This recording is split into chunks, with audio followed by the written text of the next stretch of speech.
I'm an online programming instructor, and in this video I'm going to take one of my coding students, make a Lego model of him, and then mail that model to his house. Why would I do that? Good question.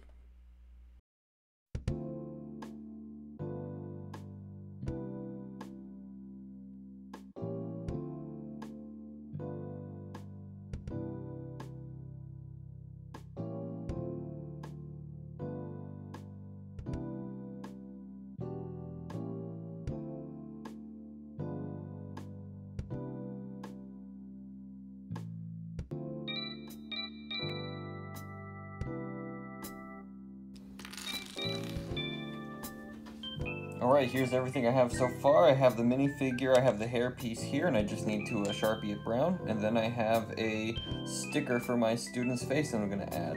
I did break the Lego hip piece, but luckily I had a spare one that I could use. Alright, here's the finished minifigure. I added on this little car wash shirt, since that's something my student likes doing, washing cars. And now I'm going to go mail this to him.